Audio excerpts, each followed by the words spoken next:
¿Cuál es tu adicción? Ese es el tema y la pregunta que vamos a contestar el día de hoy. Yo soy el pastor David Anglada y hoy vamos a hablar acerca de las adicciones. Y en particular vamos a hablar acerca de lo que es una adicción.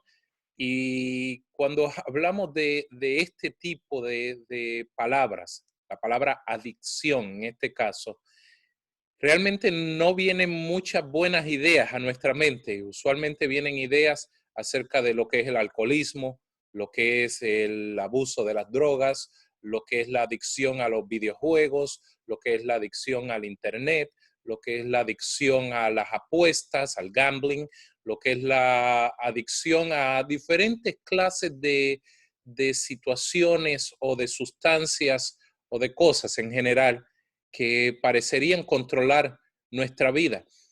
Y ciertamente yo sé que el Espíritu Santo el día de hoy va a tocar la vida de muchas personas que han sufrido por cualquier clase de adicción.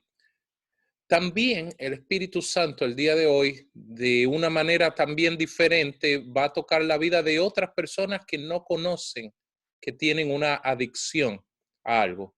Y de otra manera también sé que el Espíritu Santo el día de hoy, el Espíritu de Dios, va a mostrar cómo hay otra clase de adicción, que es una adicción que Dios sí busca de nosotros, aún separando lo que esa palabra adicción tiene como connotación negativa para todos nosotros. La realidad es, y se lo puedo decir también por mi experiencia, es que las personas, todas, tenemos diferentes adicciones. Pero para poder comprender esto, quiero que todos nosotros veamos esta definición que vamos a poner a continuación acerca de lo que es la adicción. Una adicción es el hábito que domina la voluntad de una persona. Se trata de la dependencia a una sustancia, una actividad o una relación. Quiero que miremos esta definición, que no puse la referencia aquí, pero no es una definición mía, es una definición de diccionario. Una adicción es un hábito, es una costumbre, es algo que se hace habitualmente. Pero ese algo, esas acciones, esa manera de vivir, ese hábito, domina, controla la voluntad de una persona. Y dice aquí que se trata de una dependencia. El volverse dependiente, dependiente de una sustancia, dependiente de hacer alguna clase de actividad o dependiente de una persona o de una relación o de un grupo de personas o de una afiliación a algún grupo. En fin, la adicción es una dependencia que crea un hábito. Y ese hábito controla o domina la voluntad de una persona. Esto me recuerda el momento en que Jesús con sus discípulos, enseñándoles a ellos a cómo orar, él dijo en una ocasión lo siguiente, que oráramos así, que dijéramos que se haga tu voluntad en la tierra como en el cielo. Y dijo, venga tu reino, primero que nada, porque la voluntad de Dios está asociada con que venga el reino de Dios, que se manifieste el reino de Dios aún en este mundo. El reino de los cielos tiene que ser conocido en este mundo. Pues Jesús dijo, que venga tu reino, hágase tu voluntad, aquí en la tierra como se hace en el cielo. Quiere decir que Dios quiere que nuestra voluntad sea intercambiada por otra clase de voluntad, la voluntad de Dios, la voluntad del reino de los cielos, que en nuestras vidas se demuestre que nosotros le pertenecemos a un reino celestial en el cual se hacen las cosas de una manera bien particular, se hacen de acuerdo a la voluntad de Dios, a lo que Dios quiere. En ese sentido, si lo pensamos bien, tener un hábito correcto sería cualquier clase de hábito que nos llevase a una voluntad, la voluntad de Dios para nuestras vidas, y que eso se volviese un hábito para nosotros. Eso yo diría que sería una buena adicción. Lamentablemente, cuando escuchamos esa palabra, usualmente la asociamos con cosas muy negativas, y ciertamente así es. Toda clase de cosas, ya hemos mencionado algunas, que nos vuelven a nosotros personas controladas por otra cosa, por una naturaleza de pecado quizás, por unas costumbres, por una manera de hacer las cosas que realmente nos llevan a que no se haga la voluntad de Dios. Es más, en muchas ocasiones ni siquiera que se haga la voluntad de usted como persona. Por eso bien decía el apóstol Pablo que cuando definía lo que era el pecado, él decía que el pecado era que una persona quiere hacer lo bueno, pero termina haciendo lo malo. Sabe lo que es correcto, pero termina haciendo lo que no es de Dios, lo que es incorrecto. ¿Cuántos de nosotros hemos querido hacer en algún momento en nuestras vidas algo correcto delante de Dios y terminamos haciendo algo totalmente incorrecto? Quizás en muchas ocasiones ha sido un hábito, una manera de actuar, una manera de pensar, una manera de creer, en fin, un hábito que ha dominado nuestro comportamiento. El apóstol Pablo le llamó a eso el pecado o la naturaleza pecaminosa. Nosotros, si usted ha venido a Jesucristo, si usted ha entregado su vida a Él, aquel que murió por su pecado, que le ha quitado a usted la culpa y el poder del pecado y que le ha dado una nueva vida en Jesucristo, nuestro Dios al hacer eso nos quitó ese poder del pecado, nos quitó esa influencia. Por lo tanto, no tenemos por qué de ninguna manera vivir dominados por ningún hábito. Y si fuéramos dominados por algún hábito, ese hábito nos debería llevar ni siquiera a nuestra propia voluntad, sino a la voluntad de Dios para nuestras vidas. Pero vuelvo y repito, el día de hoy, yo sé que el Espíritu Santo de Dios va a tocar los corazones de aquellos que no conocen a Jesucristo y no saben que pueden ser libres de toda adicción, sino también Dios va a tocar el día de hoy aún a aquellos que creemos en Él y que aún habiendo nacido de nuevo a una nueva naturaleza espiritual que no tiene por qué ser controlada por ningún pecado, a darnos cuenta cada uno de nosotros que sí podemos vivir en esa libertad. Podemos vivir libres de todo hábito, libres de toda adicción. Pero quiero que miremos esto desde un punto de vista muy interesante. Ustedes pueden ver que yo tengo aquí la imagen de un cerebro y es que quiero que miremos que hay en el cerebro humano, y esto se manifiesta, esto es simplemente lo que se ve en el cerebro de cualquier ser humano, hay un sistema de recompensa en el cerebro. Yo no voy a hablar acerca de ese sistema de recompensa, sin embargo, sí quiero mencionar que cada uno de los aspectos que vamos a ver el día de hoy, de lo que es una adicción, encuentran un lugar en el cerebro humano. No quiere decir que el cerebro humano lo controla usted, sino que cuando usted vive en medio de una conducta de adicción, esto se puede ver en la vida de usted. Y esto puede ser cambiado por las experiencias que nosotros tenemos en la vida. Ciertamente, cuando nosotros venimos a Jesucristo, aún la neuroquímica de nuestro cerebro es cambiada totalmente y nosotros ya no somos unas personas que tenemos que funcionar controladas absolutamente por nada. Y esto ha sido demostrado de diferentes maneras. Pero quiero que miremos el proceso de adicción. Y yo quiero que entendamos esto para ver lo que Dios quiere hacer con cada uno de nosotros, aquellos que lo hemos conocido a Él y aquellos que nunca lo hemos conocido al Señor, cómo Dios puede transformar cada uno de estos aspectos. Este es el proceso de adicción. Todo comienza con un placer. El placer de algo que nos gustó, lo que haya sido. Puede ser una sustancia que nos cayó bien, puede ser un alimento que nos cayó bien, puede ser una experiencia que tuvimos de cualquier tipo.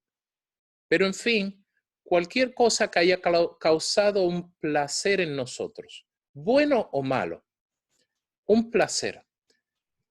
Luego viene la anticipación de ese placer. Cuando yo he tenido una experiencia placentera, algo en lo cual me he deleitado, algo que me ha gustado mucho, de ahí en adelante empiezo a anticipar la venida de ese placer. Quiero anticipar que voy a volver a tener esa experiencia. Eso ocurre dentro de un contexto.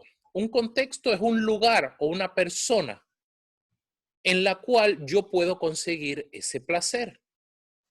Y en la medida en que yo recuerdo el placer y anticipo el placer y busco la clase de lugar o situaciones o personas asociadas con ese placer, se forma ese hábito.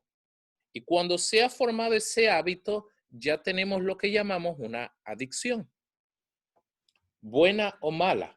Recuerden que hoy estamos usando la palabra adicción en el sentido general de la palabra. Es un hábito. Ahora ese hábito fue producido por un placer, la persona anticipa ese placer, la persona busca el contexto, el lugar o las asociaciones que tienen que ver con ese placer y eso se convierte en una conducta habitual, en un hábito. El fin de todo esto es que se crea en la persona una tolerancia cada vez mayor. Cada vez desea más y necesita más de ese placer. Quiero darle un ejemplo. Digamos que usted es una persona que está adicta a su celular. Usted ha encontrado un placer en la información o en los jueguitos del celular o en estar desconectado con su situación presente y conectado, sí, con otras personas a través del celular. Y usted realmente encuentra o encontró alguna vez un placer en eso. Cuando usted se levanta por la mañana, inmediatamente usted anticipa ese placer. ¿Qué hace usted? Primero que nada, agarra su celular y empieza a mirar su celular. El contexto donde se da eso tiene que ver precisamente en este caso con el celular o con cualquier otro lugar donde usted pueda tener un momento para mirar su celular. Y eso se convierte en un hábito. Si lo que usted está mirando en ese celular tiene que ver con algo placentero, como el estar conectado con otras personas, usted cada vez más desarrollará una tolerancia tal que usted cada vez más querrá estar conectada con más personas y más personas. Y eso significa más tiempo en el celular. Ese es un ejemplo. Le voy a dar otro ejemplo. Usemos el ejemplo del alcohol, del alcoholismo. Usted consumió alcohol y se sintió muy bien, tuvo un placer en el haber tomado alcohol. En otra ocasión, usted se da cuenta que usted quisiera volver a sentir ese placer de esa sustancia, del alcohol.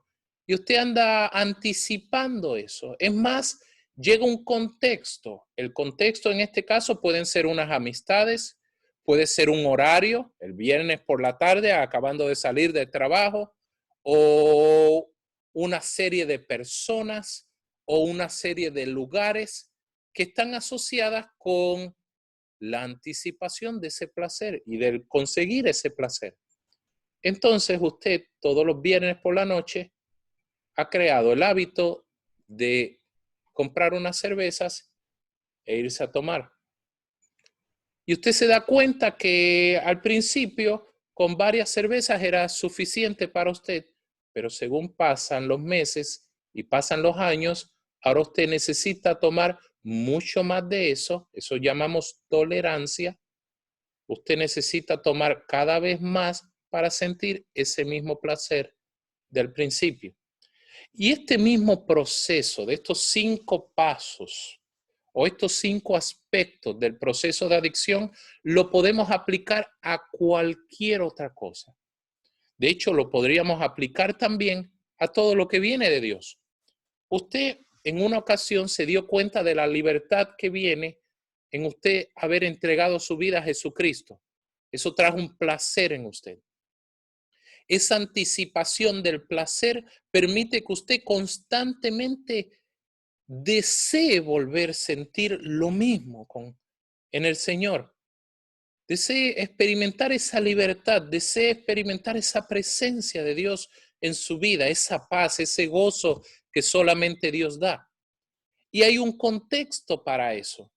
Algunas personas han creído y caen en una adicción religiosa, digámoslo de esta manera, porque encuentran que el contexto para eso es la reunión de la iglesia los domingos. Por lo tanto, se sienten muy bien los domingos. Sin embargo, ya el lunes, martes, miércoles, según pasa la semana, se van sintiendo mal, y especialmente ahora que estamos todos desconectados físicamente por el asunto de tener que quedarnos en las casas por lo del virus las personas se sienten cada vez peor.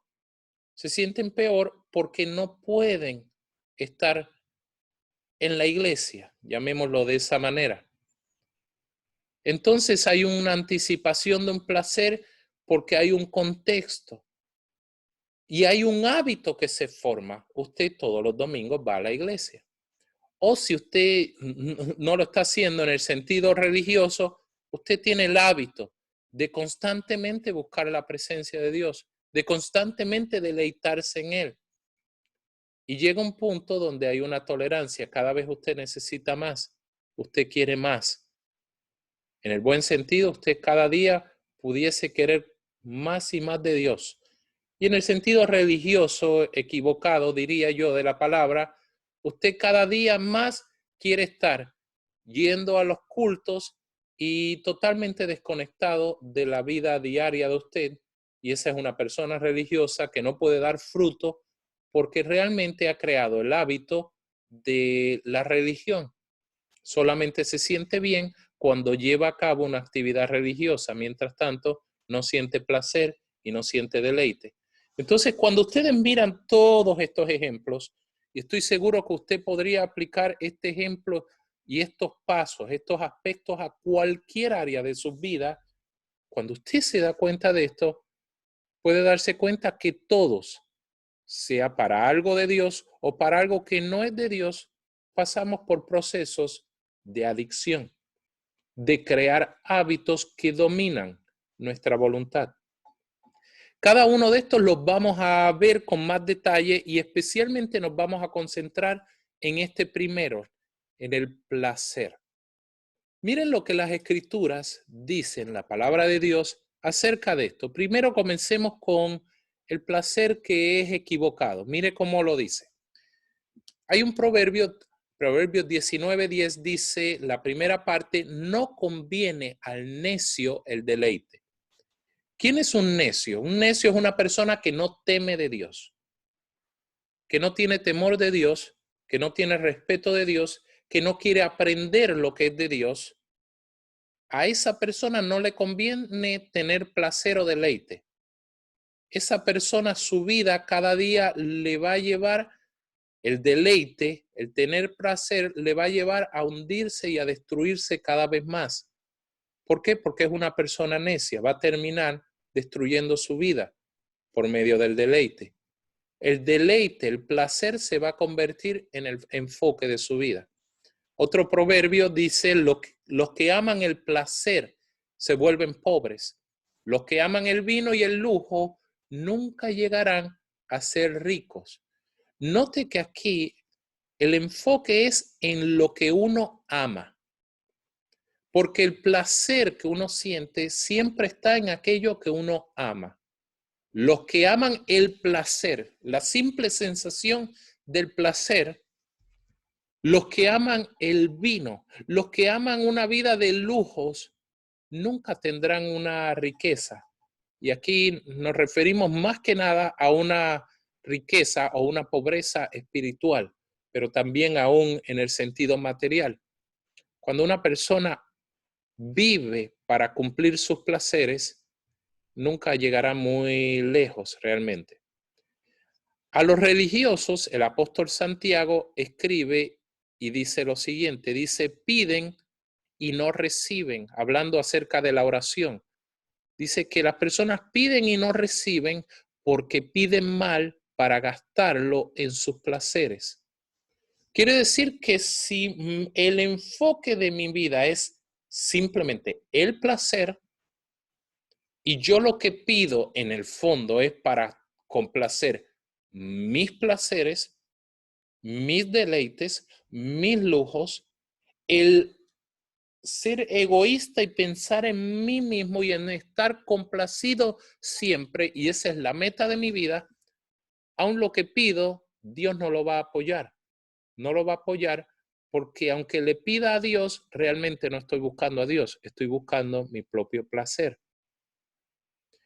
Aún los psicólogos han hecho toda una serie de estudios acerca de este tema del placer y del tema de la felicidad. ¿Una persona es feliz por tener mucho placer? La respuesta es no.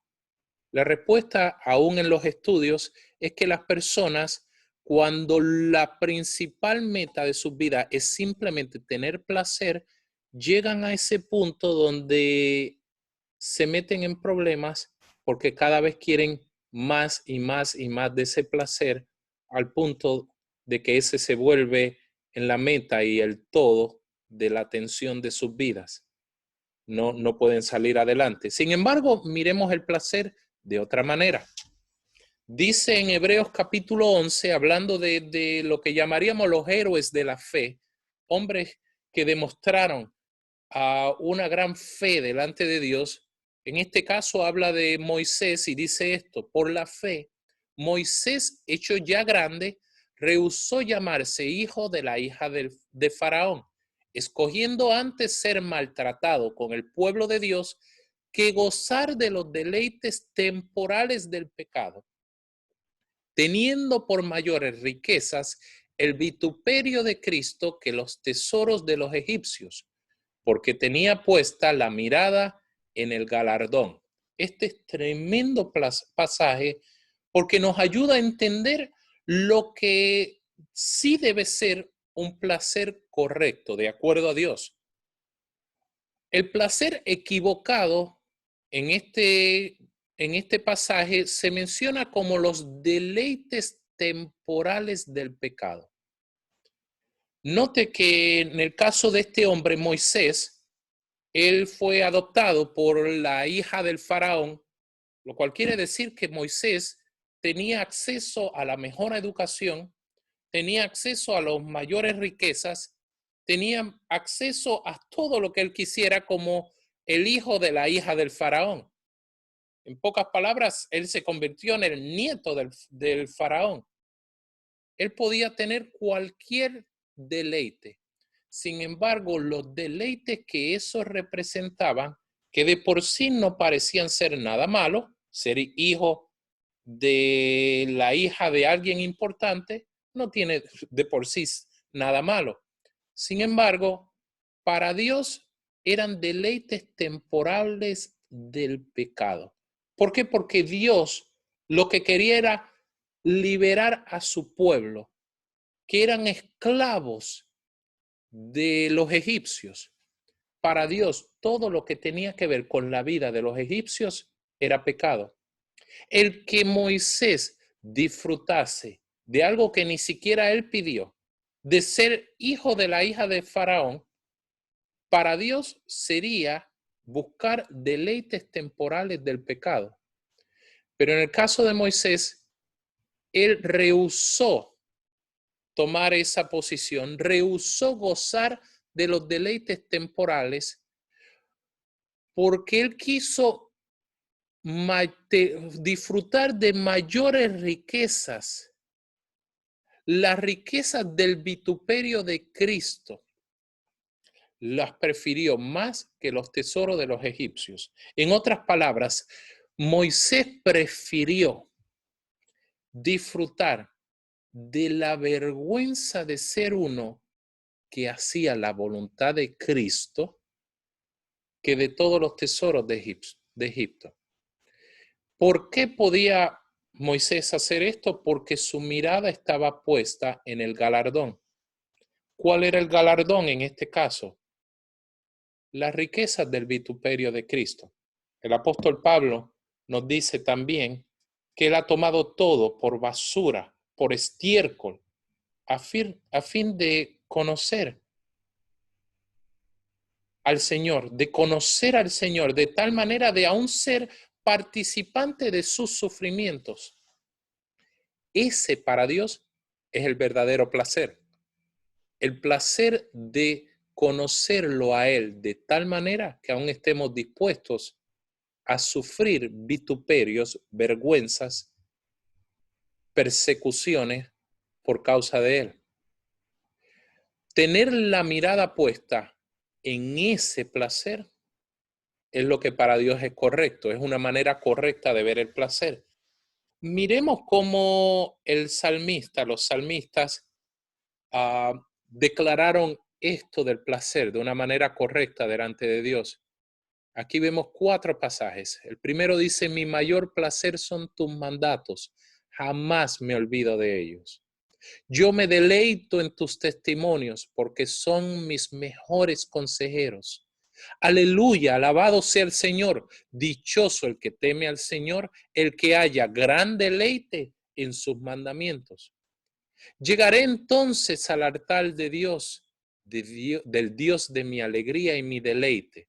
En cada uno de estos pasajes vemos que el Señor mismo, sus mandamientos, sus testimonios, la manera de vivir de Dios, como Él dice que debemos vivir, puede llegar a ser el deleite que Dios sí quiere, el placer que Dios sí quiere que nosotros tengamos en nuestras vidas.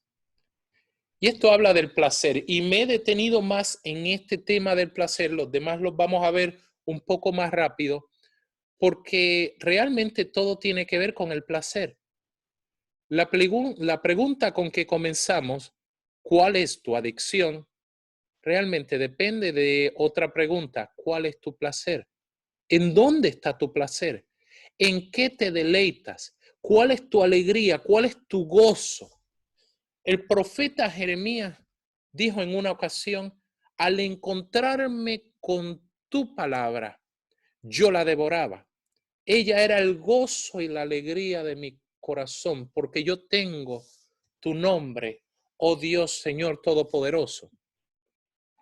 Si nuestra alegría, nuestro placer, nuestro gozo, nuestro deleite, nuestra paz está en el Señor, está en nuestro Dios, ese es un placer correcto. Yo quiero que para aquellos de ustedes que nunca han experimentado este placer, al menos en este punto comprendan algo. Hay otro placer que puede reemplazar todos los placeres que usted ha tenido hasta este momento en su vida. Y este placer de Dios sí vale la pena permitir que controle nuestra voluntad, que nos consuma de tal manera que eso es lo que querramos. Y aquí no es de ninguna manera estamos hablando de un placer religioso. Ya vimos anteriormente que el placer religioso no ayuda mucho, realmente, no nos lleva al Señor.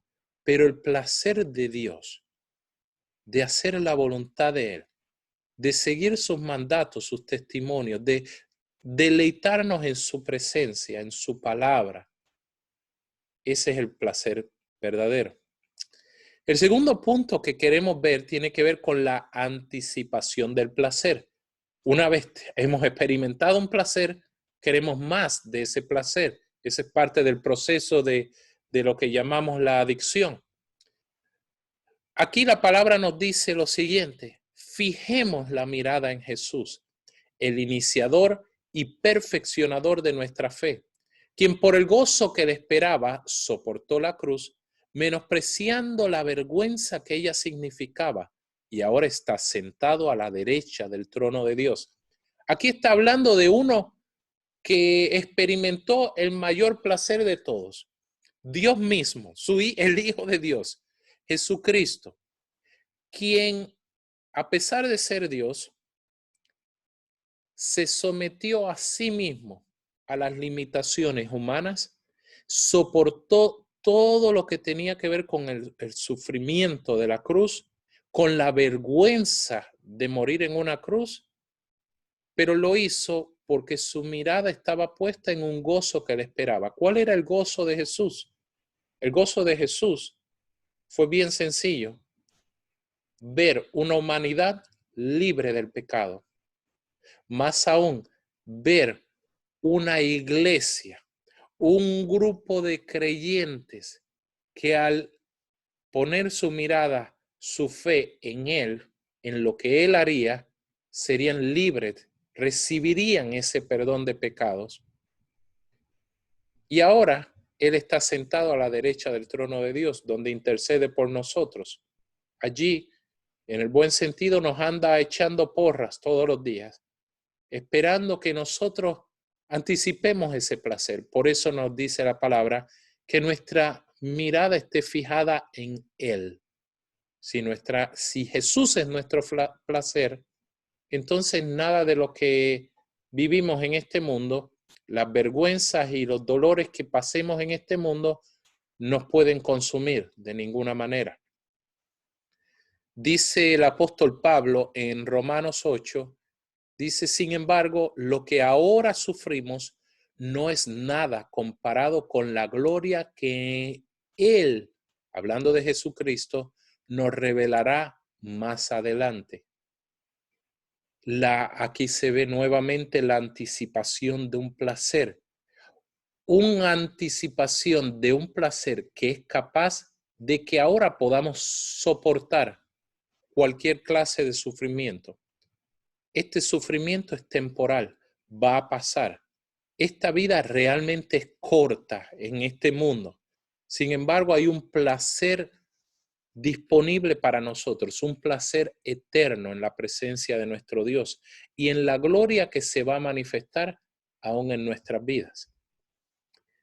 Otro pasaje dice, también este es el apóstol Pablo, escribiéndolo a los tesalonicenses, dice: porque ¿cuál es nuestra esperanza o gozo o corona de que me gloríe? ¿No sois vosotros delante de nuestro Señor Jesucristo en su venida? Aquí miramos otro nivel de lo que es el placer y la anticipación del placer de Dios. ¿Cuál era el placer? El gozo, la corona de la cual el apóstol Pablo y todos los que amamos al Señor nos podemos gloriar. Es la esperanza de que algún día veamos a nuestros hermanos y hermanas en Cristo delante del Señor Jesucristo cuando Él venga.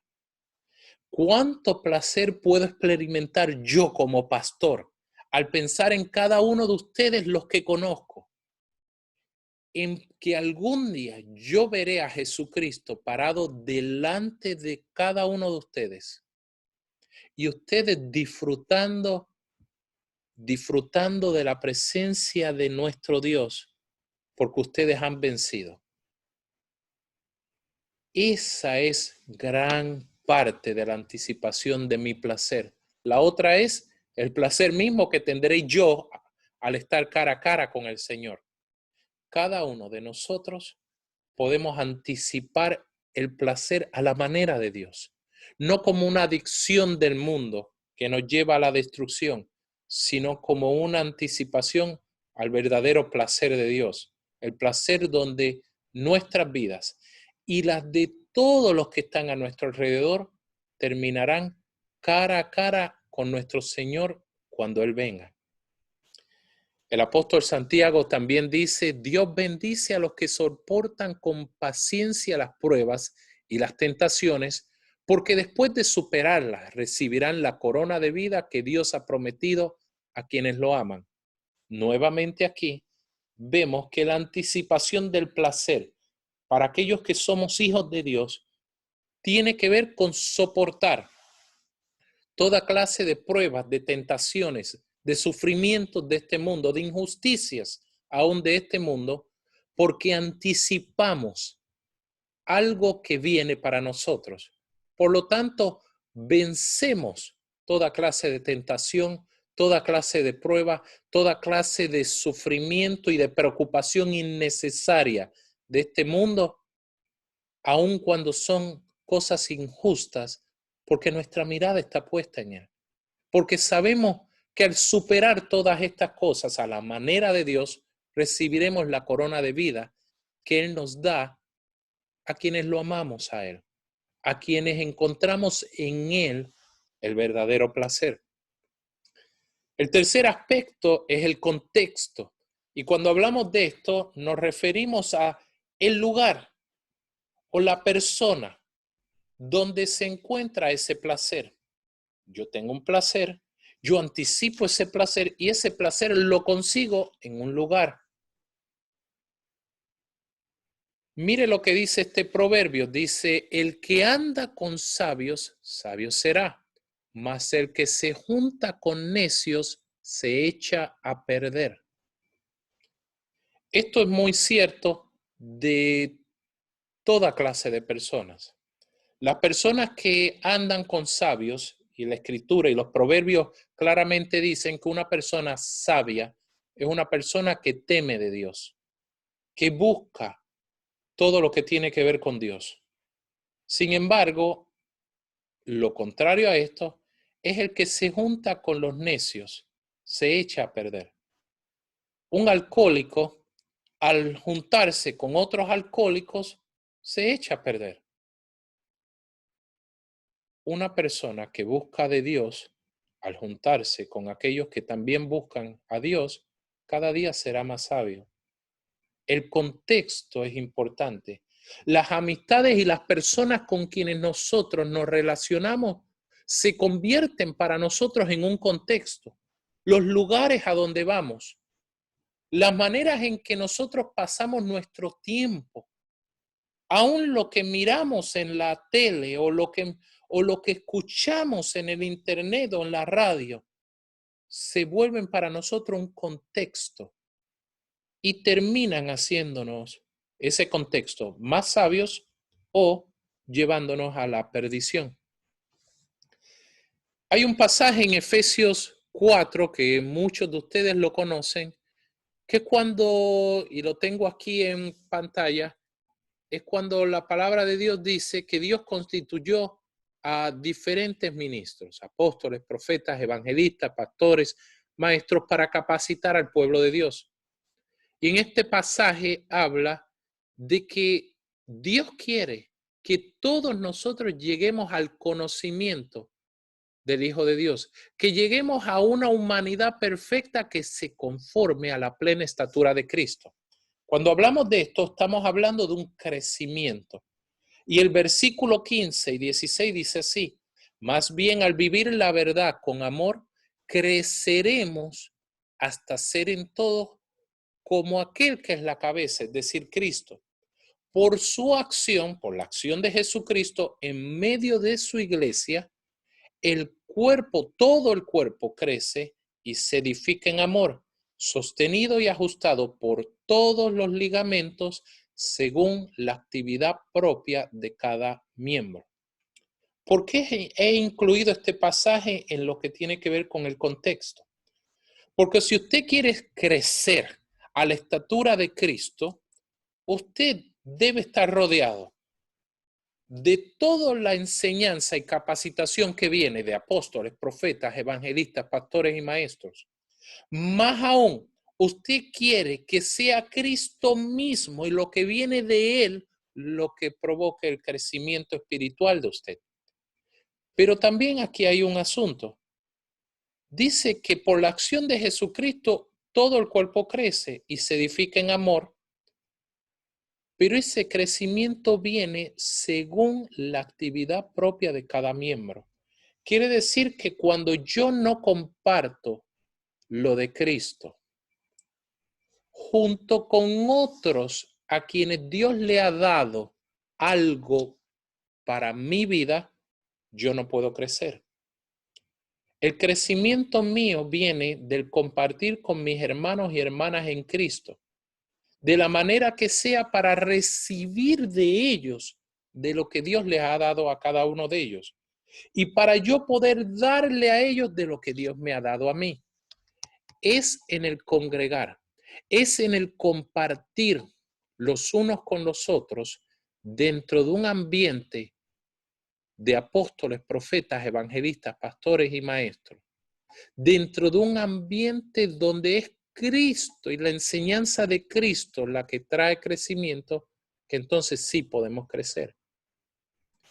Yo, desconectado de las personas, desconectado de mis hermanos y hermanas en Cristo, no puedo crecer a la estatura del varón perfecto Jesucristo.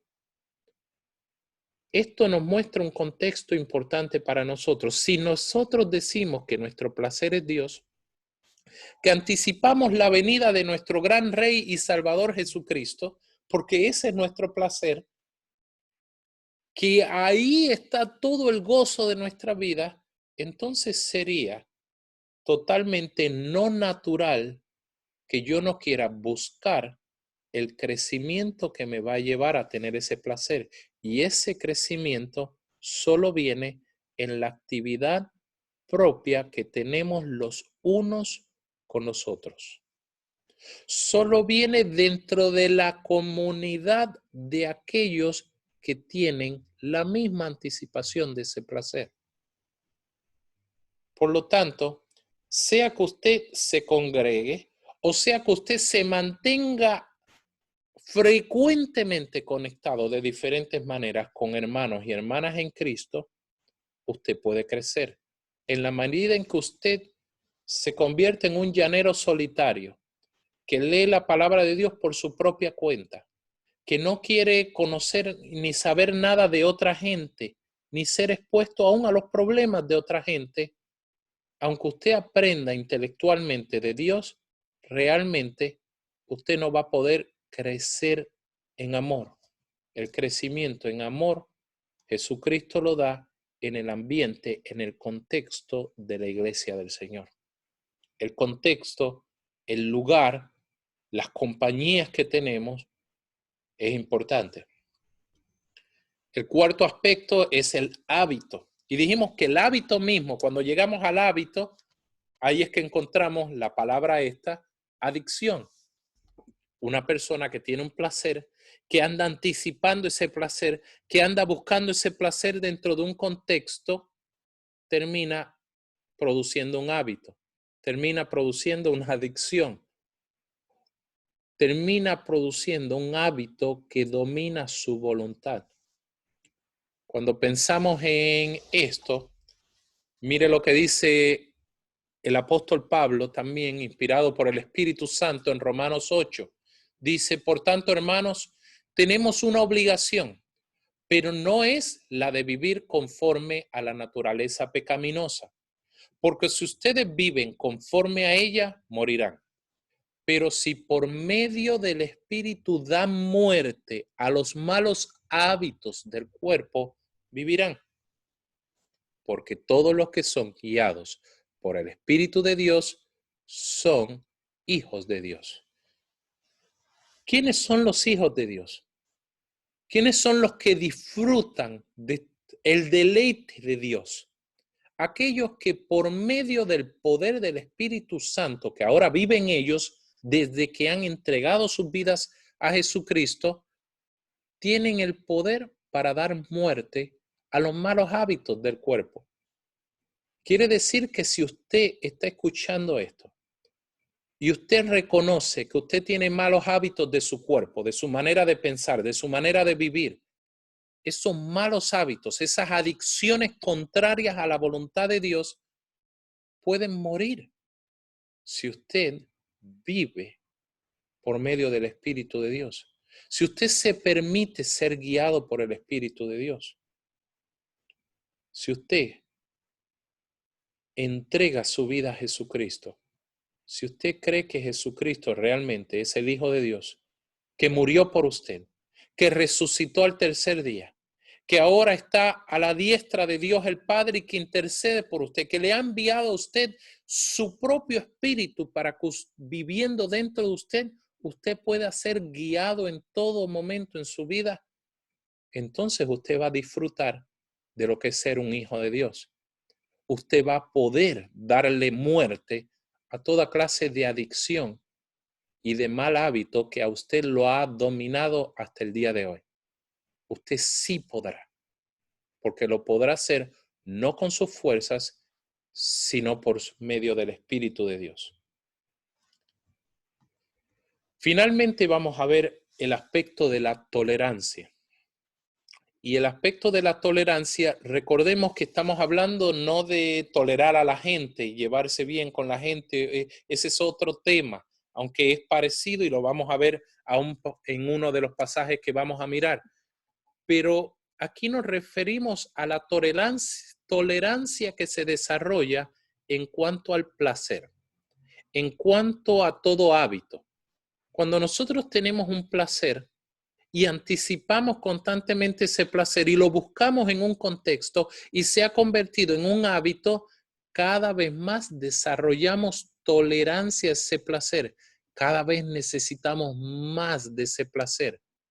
Mírelo de esta manera, la tolerancia es el crecimiento en el placer.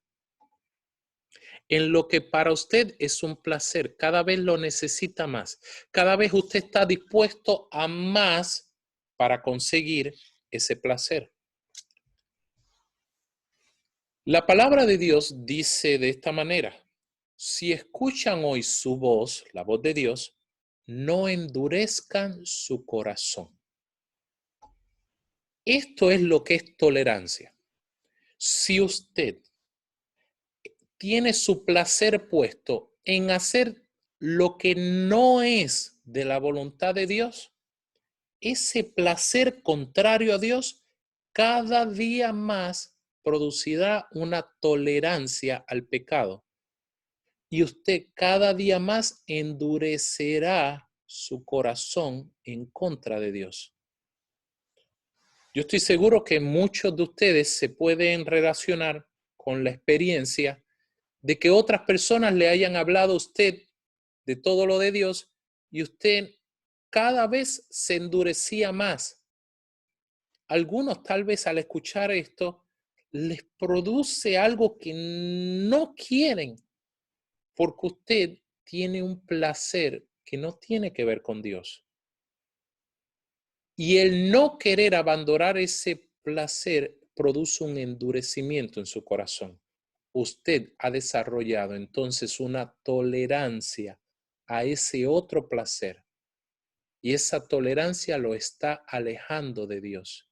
Esa es la indicación de que el placer que usted tiene no solo no es de Dios, sino que lo está cada día más llevando lejos de la voluntad de Dios.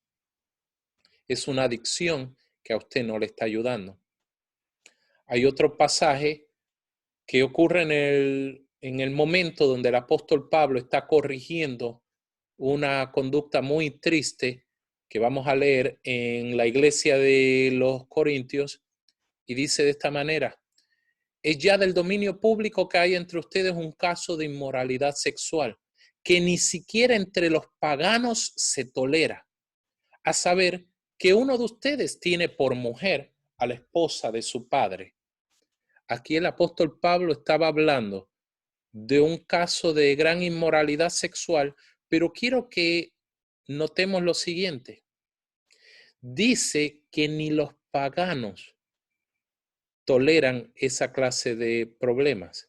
¿Qué sucede? Que cuando aún dentro de la iglesia del Señor o fuera de ella, nosotros toleramos lo que Dios llama pecado, aún quizás porque amamos más el evitar el conflicto con nuestros hermanos, que estamos dispuestos aún a tolerar lo que hacen mal.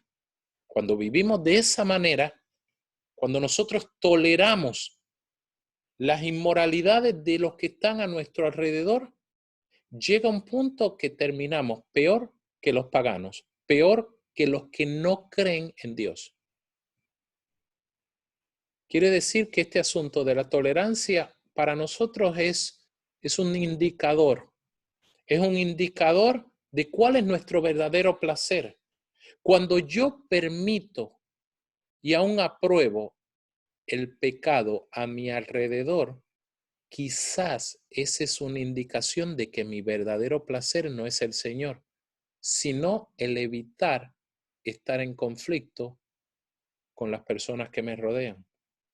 El placer de la compañía y la amistad o la hermandad supuestamente con esas personas es mayor que el verdadero placer de Dios.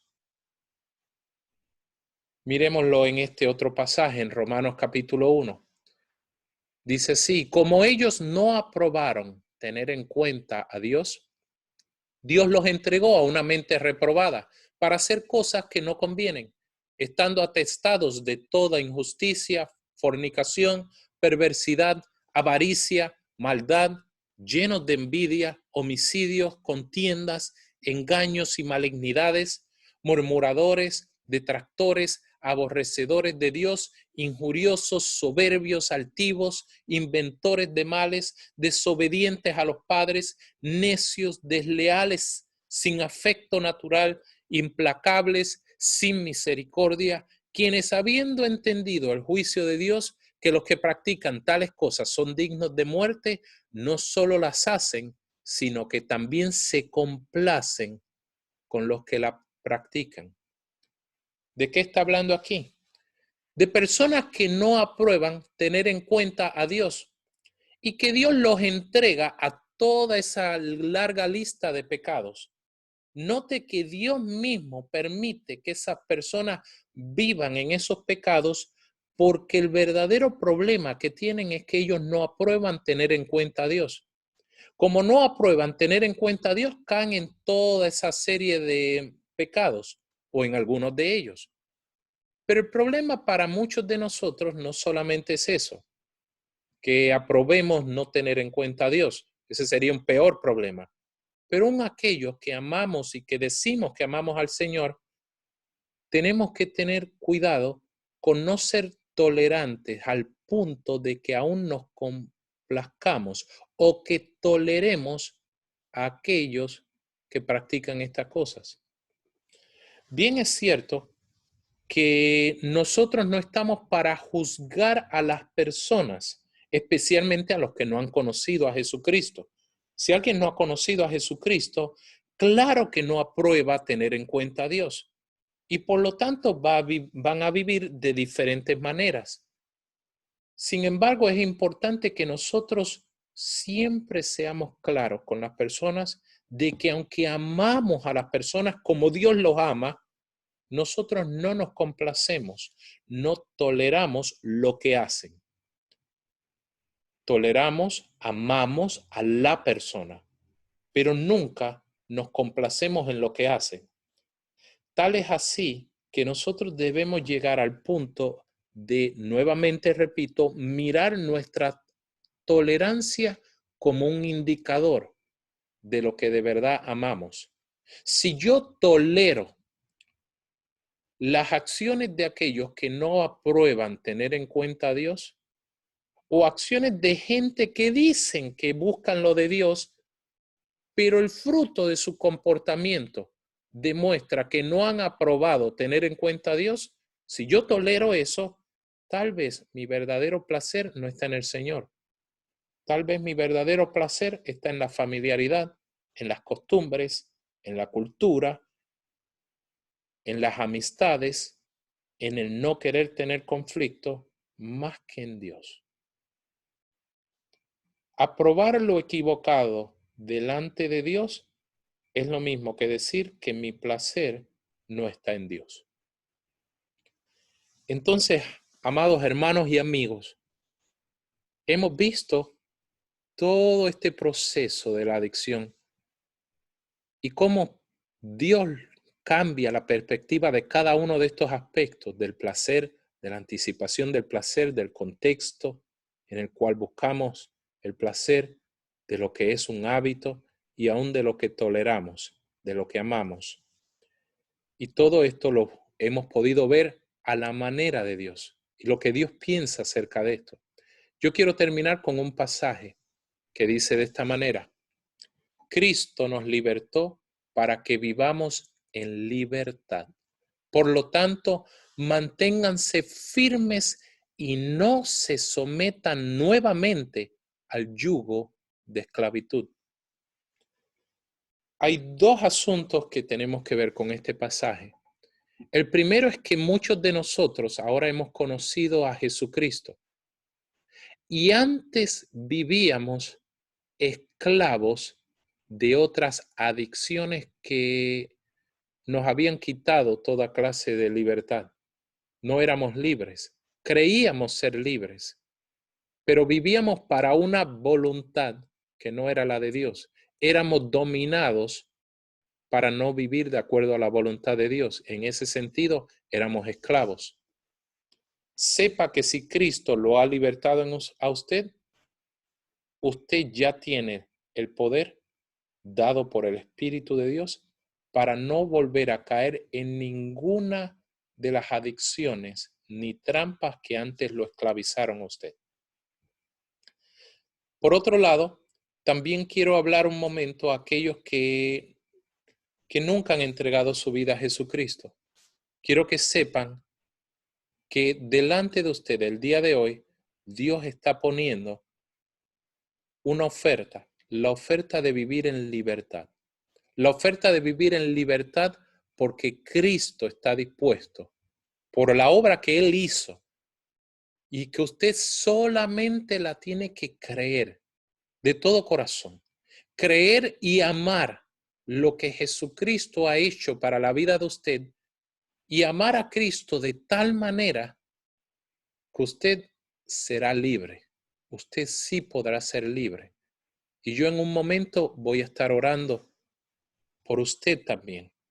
Usted no tiene que vivir bajo el yugo de la esclavitud de ninguna clase de adicción. Hay otro grupo, finalmente, que también necesita ser libre, y es aquellos que viven en la esclavitud de la ley o de la religión. Si usted lee este capítulo de las Escrituras, el capítulo 5 de Gálatas, se va a dar cuenta que aquella esclavitud de la cual se nos ha hecho libre en Jesucristo es la esclavitud del tratar de complacer a Dios con nuestras acciones, más que complacer a Dios con la fe de que Él nos dio el poder para vencer. Por eso en este capítulo habla más adelante que manifiestas son las obras de la ley, las obras de la carne, las obras de los esfuerzos humanos.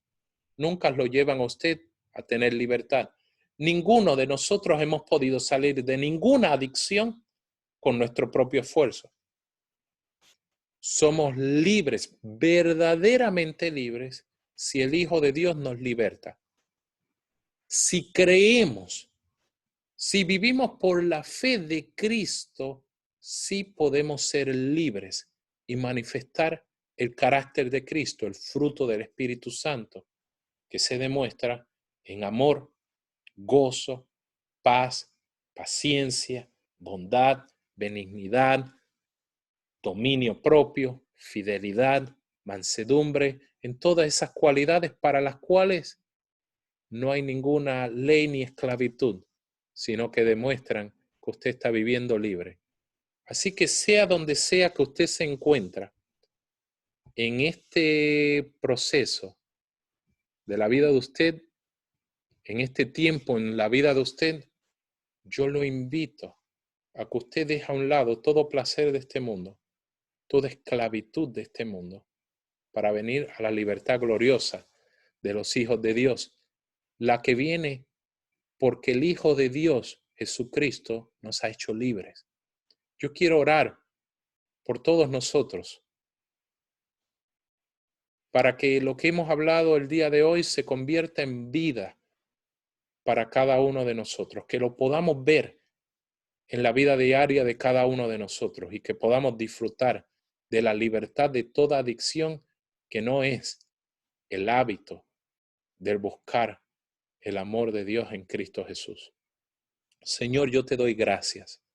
Te doy gracias primeramente por todos mis hermanos y hermanas que están escuchando esta palabra, que el día de hoy han comprendido que su placer, que lo que deben anticipar tiene que ver contigo, con la persona de Jesucristo, no con una religión, no con unos esfuerzos humanos por cumplir las exigencias tuyas, sino por una fe en ti, por una anticipación de que al amarte a ti como Dios, no a la religión, sino a ti, nuestro Dios, ellos viven de tal manera de que la voluntad tuya se ve en todos los aspectos de sus vidas. Señor, yo te pido que tú produzcas un contexto, un lugar en la persona de Cristo Jesús para que cada uno de mis hermanos en tu presencia haya en libertad allí. Señor, que en la compañía de todos los santos, del compartir los unos con los otros, crezcamos en amor, en el verdadero placer que tenemos en ti. Señor, yo te pido que nuestro hábito sea el buscarte a ti de todo corazón, en lo íntimo y en de todo corazón. Y que nosotros, Señor, vivamos completamente en ti. Y Padre, yo te pido en esta hora que aquellos que al escuchar estas palabras quieren entregarse a ti, han creído que tú has enviado a tu Hijo Jesucristo, han creído en la obra de muerte y resurrección para libertar al ser humano del pecado. Señor, que a todos esos, Señor, tú les manifiestes tu libertad en esta hora, que tú los hagas libres, no solo libres del pecado, sino aún de muchas consecuencias del pecado. Señor, que tú también los hagas libres de toda adicción, de toda manera de vivir que los ha esclavizado hasta este momento, pero que desde esta hora ellos en sus corazones nacen de nuevo. No son mejorados, no son arreglados en la vieja vida que tienen, que llevaban, sino que reciben una nueva vida, la nueva vida en Cristo Jesús. Por esa nueva vida ellos podrán conquistar todo en sus vidas y serán libres, Señor. Yo te doy gracias porque cada una de estas cosas las podemos declarar ciertas y es un sí y un amén gracias a tu Hijo Jesucristo. Y en su nombre las declaramos hoy. Amén y amén. Vayan con el gozo de nuestro Señor Jesucristo y tengan un día precioso gozándose en la libertad que Él tiene para cada uno de ustedes.